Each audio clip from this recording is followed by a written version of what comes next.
Back there. Yes.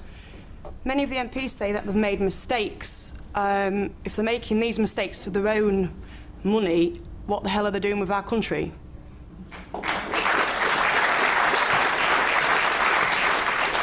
Lynn Campbell, can you answer that particular point? I mean, people obviously don't trust the way that this has turned out for the House of Commons. With their own allowances, if they can oversee so many of these things, what are they doing with our country then? Well, if your argument is that Parliament should be much more effective in scrutinising the government and holding it to account, then I certainly agree with you about that. And one of the features of my time in the House of Commons is the extent to which the chamber of the House of Commons has become less and less important, and governments have concentrated on whether or not they can get a She said you can't trust any of them. On the Today programme.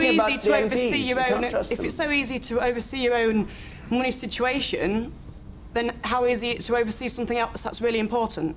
Well, I thought I was answering your point, but let me be clear about this. I accept, and everyone should accept in the House of Commons, that there's been a collective and an individual failure. First of all, to have rules which were robust, and secondly, to ensure that we had a system which was equally robust in administering these rules. And that's the responsibility of all of us, and none of us conduct that responsibility. But this particular issue, if I may say, on additional cost allowance, the second home allowance, it arose in the circumstances that have been described. It arose at a time when governments interfered with independent recommendations about what MPs' salaries should be. And there's no doubt that as a consequence of that, people felt that they were able, if you like, somehow to balance it out. But we've reached a tipping point. That can't go on. That's why I said earlier, independence, independence, independence, and scrutiny and transparency is the only way to deal with this from now on. These Green Book guidelines, you just ignored them. Wholly, exclusively, necessarily incurred, no extravagance. Well, they were guidelines. All of that. They were guidelines. They were guidelines. The problem was they were guidelines. The problem was that they were not enforced. That was the difficulty. They should have been enforced. Self-enforcement, I accept that, and enforcement from the House of Commons authorities as well. So the fees people who signed your checks... I'm not blaming them. Who should have been enforcing? What I'm saying is that, look, I take personal responsibility for everything that I have done in the last 22 years. I don't shrink from that for one single moment. There was a system in which you could ask for advice. It's now plain that the advice that was given was not sufficiently strict, and it's equally plain that those who received the advice were not sufficiently strict in interpreting the Green Book. OK. The man there on the left, you, sir. In the working world, if we claimed for expenses that we're not to do with our job, we'd be crucified, I'd have to resign. How on earth is mole whacking and interior design has anything to do with your job? You should resign. Well, I have nothing to do with moles, and I've already told you what I've done in relation to the fees for interior design. Do you agree with what that member of the audience said?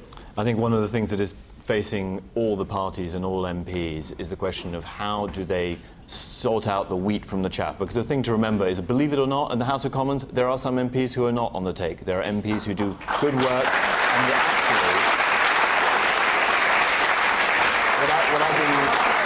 what I've been struck by is the number of MPs who've called me and said, we've got to do something about all these crooks and dodgy people because they're bringing us down. I think the challenge for the party leaders is how fast will they get to the point where they decide that what they have to do is put those MPs who have been found wanting in this regard up for reselection before the next general election in order to clear them out and give the electorate a chance to elect decent MPs. I think the woman in the centre there, the woman in pink, in the middle of the second row. That's you, yes. What I want to know is, well, would it not be best to get independent people that's got nothing to do with the government, that aren't MPs, like ourselves, to go over the expenses? Go through the expenses. Say whether you can claim for that or not. At the end of the day, it's our money.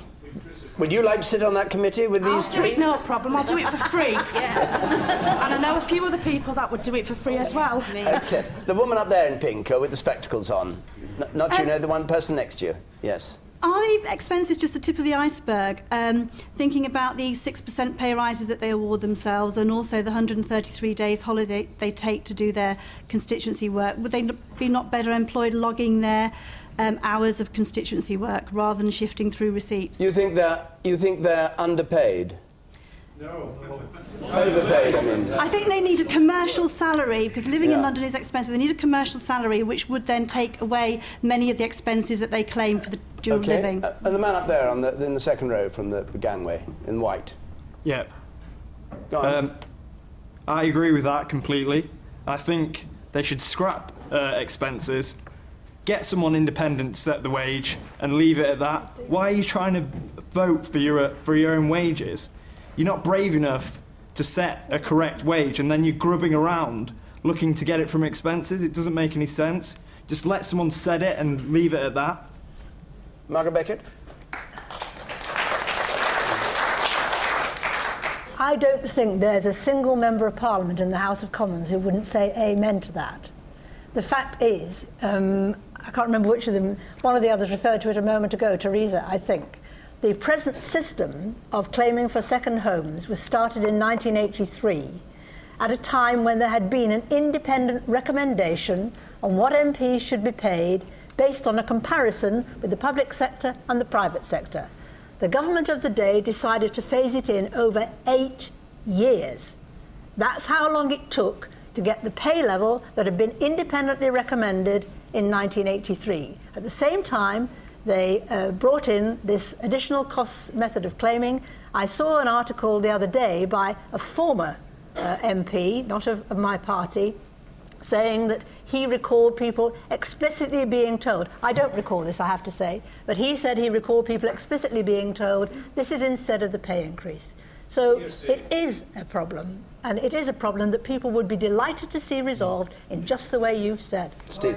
The idea that the House is corrupt, if you look at the Berlusconis of this world and some of corrupt politicians in other places, I think politicians in Britain get into politics to do good things. I think the system is completely wrong. It should be completely changed and root and branch reform. Steve Easterbrook.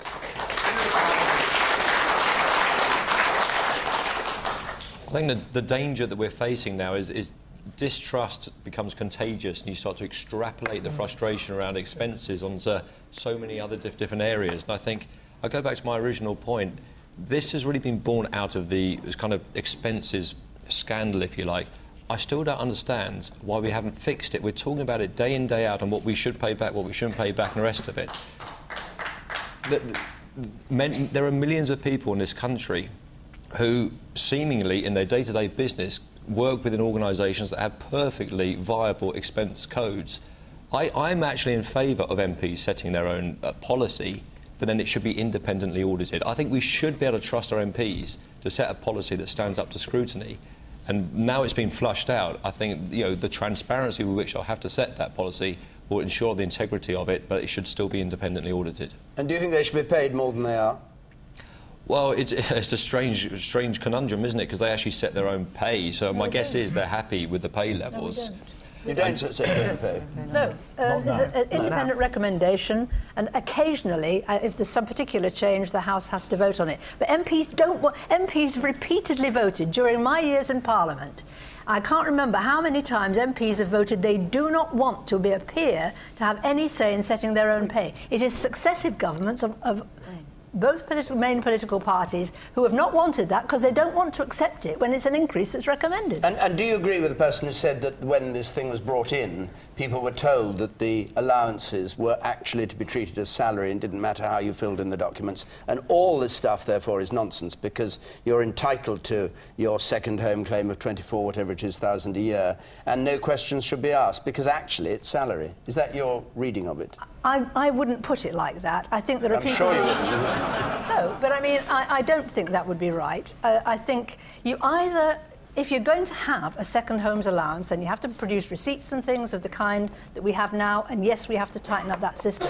But I think we would all like to get to a system where there's an independent assessment, where MPs don't appear to vote for their own remuneration, because mostly they don't and where then we didn't need any of this. I think we'd all prefer that. If you went to the country